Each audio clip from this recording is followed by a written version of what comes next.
Sorotan yang begitu indah dan luar biasa dari pesta olahraga negara-negara Asia Tenggara telah kita nikmati. Suguhan yang menarik dari Land of the Khmer atau tanah kedamaian dan kemakmuran dari Kamboja. Salam olahraga, selamat malam pemirsa dimanapun Anda berada. Senang sekali saya Johan Yanuar kali ini akan menemani Anda.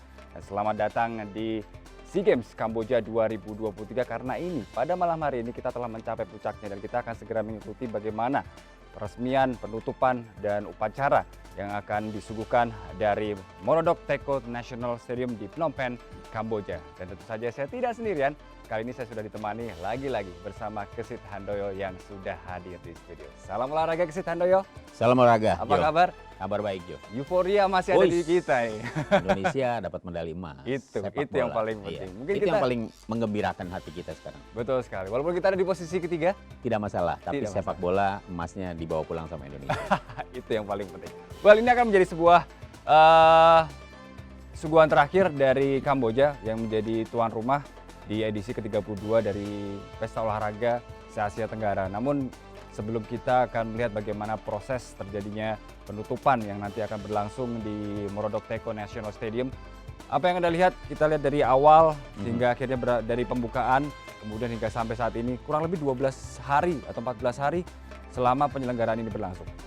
Iya, kalau kita lihat dari schedule resmi penyelenggaraan SEA Games 2023 di Phnom Penh, Kamboja memang secara resmi dimulai sejak tanggal 5 Mei ya, opening ceremony-nya dilakukan pada tanggal 5 Mei dan berakhir pada hari ini tanggal 17.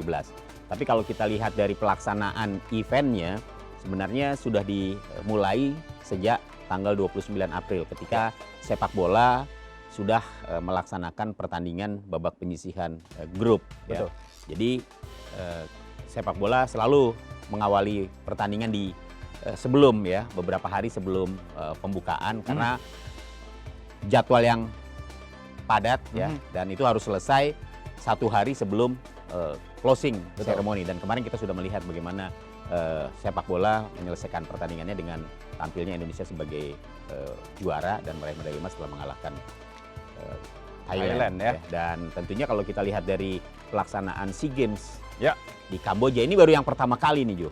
Kamboja dipercaya menjadi tuan rumah. Betul. Makanya kalau misalnya ada kekurangan di sana sini, ya mungkin wajar ya sebagai negara yang baru untuk ditunjuk sebagai tuan rumah. Kamboja memang belum sempurna seperti negara-negara lainnya seperti Indonesia, Thailand, Singapura, Malaysia yang memang sudah kerap menjadi tuan rumah.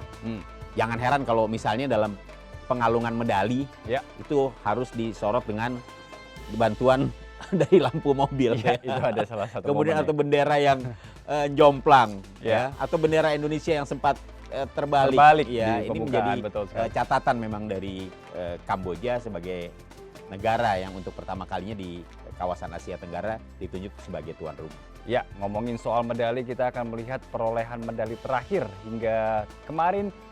Semua penyelenggaraan dari cabang olahraga yang terselenggara di Kamboja telah ditutup. Inilah dia, di mana Vietnam saat ini tetap berada di peringkat pertama dengan 136 emas yang sudah mereka dapatkan, 105 perak dan 114 perunggu, total ada 355. Thailand di bawahnya dengan 108 emas, 96 perak, 108 perunggu dengan total 312. Sementara Indonesia kali 87 ini 87 emas, 80 perak, 109. Betul, dan totalnya adalah 276. Sementara tuan rumah ada di peringkat 4. Apa yang Anda lihat dari ini? Iya, catatan prestasi raihan medali emas Indonesia memang lebih bagus Jo dibandingkan dengan pada saat SEA Games 2021 di Hanoi, Vietnam, di mana kita hanya mendapatkan 69 medali emas. Dan ketika SEA Games 2023 ini dilangsungkan di Kamboja, harapannya adalah Indonesia bisa memperbaiki peringkat ya, minimal sama, dan kita berhasil di peringkat ketiga ya, sama seperti ketika di Hanoi. Tapi dari catatan medali emas kita ada tambahan ya. Kalau sebelumnya 69, pada saat ini kita bisa meraih 87 medali emas. Ada peningkatan setidaknya dari target yang ditetapkan oleh pemerintah sebanyak 69 emas. Wah, kalau kita sudah melampaui target seperti ini, kira-kira ketika nanti atlet-atlet sudah pada pulang ke Indonesia, ada guyuran bonus atau apakah dari yang bisa dijanjikan oleh pemerintah? kan pemerintah punya peraturan tersendiri terkait dengan bonus. Oke, baik. Nanti kita akan lanjutkan bagaimana prosesi dari penutupan SEA Games Kamboja 2023 seperti apa. Jangan kemana-mana, kami akan segera kembali untuk Anda.